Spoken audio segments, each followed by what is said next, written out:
July after a really hot, both literally and figuratively, June and beginning of July for Rutgers football and their nationally ranked top 10 football recruiting class.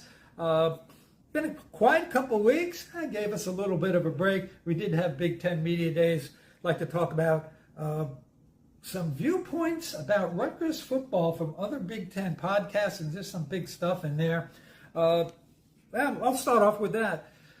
Several podcasts have their eye on Rutgers and are making big predictions for them. And I'm not going to lie, this kind of worries me a little bit when everybody else starts to catch up. You know how that goes, like to fly a little bit under the radar and catch people by surprise, but we won't any longer. College football experience says that Rutgers, this season for Rutgers football will be the most exciting in 17-18 years, going back to that 2006 season. And also say it could be one of the biggest surprises in college football this season. Most of national media and podcasters' viewpoint is based on how weak they think our schedule is, and I've talked about this. USC, Washington are not weak despite losing some guys. They've had elite, top-ranked recruiting classes. They're stacked with talent. We'll see how it executes on the field.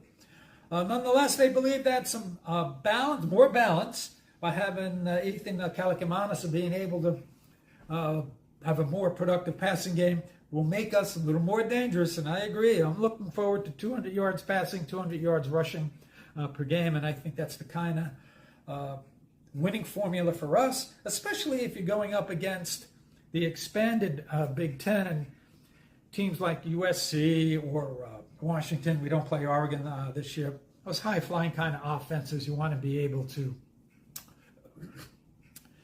not match them big play for big play, but you want to chew up some clock and be able to have a balanced offense, running it and throwing it. Nonetheless, another Big Ten podcast, college football with Sam, expects some big things and looking for a minimum of an 8-4 season. I kind of agree with that. I feel 8-4 is about right. Yes, it's not sexy double-digit wins. It's probably the kind of season we should have had last year, based on some injuries we had the previous couple years, and play here and there would have made us a bowl team a couple years ago. Nonetheless, the big one comes from AEG podcast, Big Ten podcast, has Rutgers. They have a top 10 list of most improved teams, and Rutgers makes number one. Not only that, they're predicting a minimum of 10-plus wins and a 12-0 season, winding up in the Big Ten championship game against Ohio State. Don't get me wrong. I will absolutely take that. Build a statue now of Greg Schiano if that happens. It is possible. Remember Northwestern, when we had divisions a few years ago, I think played Ohio State in the Big Ten championship game. Team was built similarly to Rutgers. Run the ball, play defense, be boring every once in a while, complete a pass. But since that time, they haven't fared as well. And, they've had some controversies and issues since then. Nonetheless, the rest of national media and podcast nation is starting to catch up to Rutgers' recruiting class. Several have commented how is it that Kyle Monangai is probably the most underrated running back in the country. People are starting to catch up to that now. And the fact how good our defense is and how many on defense we have coming back. We have 9 guys coming back on defense.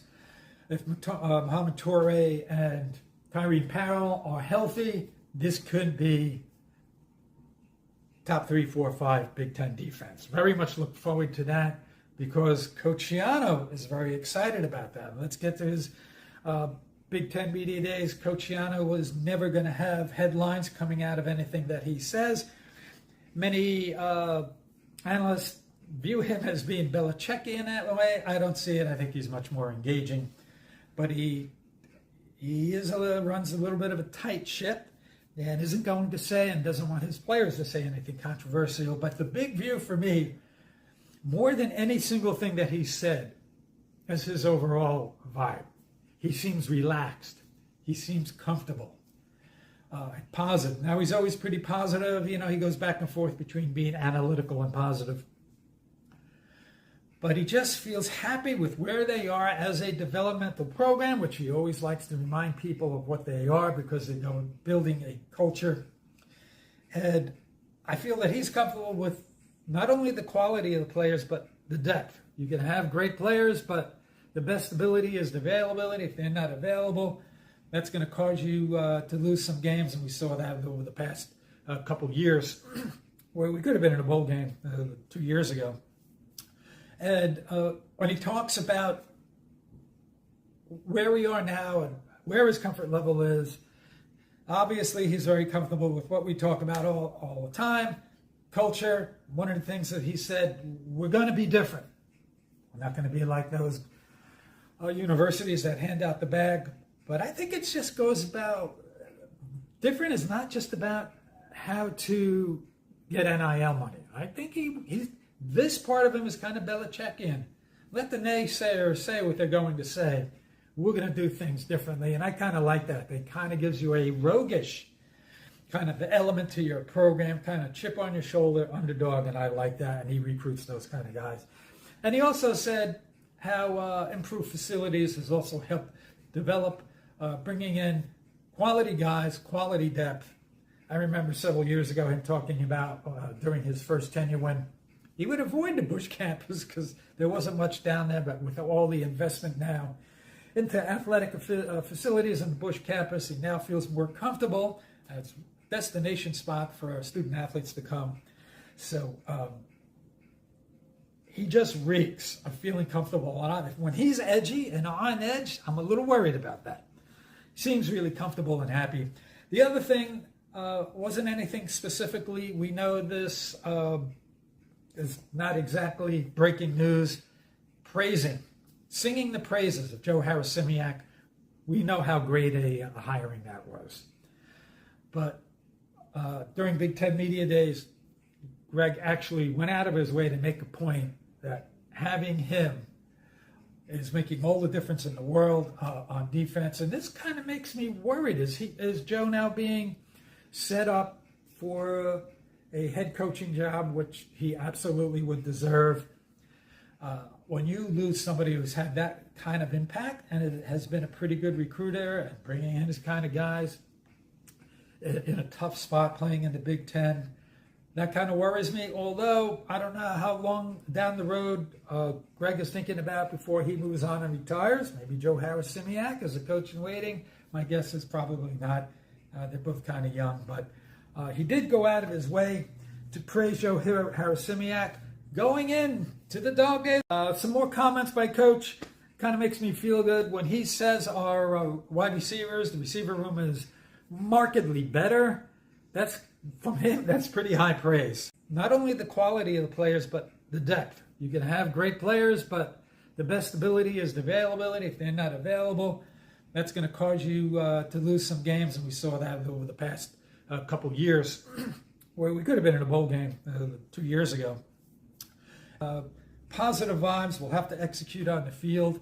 One interesting thing, a lot of people feel that Virginia Tech, remember last year, we kind of dominated them on the ground and on defensively, 35-16. I was worried about when they changed quarterbacks last minute with drones. We always have problems with new quarterbacks, and guys can move and can run and are athletic. We basically held the passing game in check. But some people feel this could be a trap game for us. I kind of agree. It's on the road to Virginia Tech. We squeeze out a win there. That's going to be a barometer game for us. Nonetheless, good job by Coach Schiano, Big Ten Media Days. Last thing, Rutgers basketball, a new elite recruit in the fold, another NBA legend. Or son of an NBA legend, and that's Carmelo Anthony's son.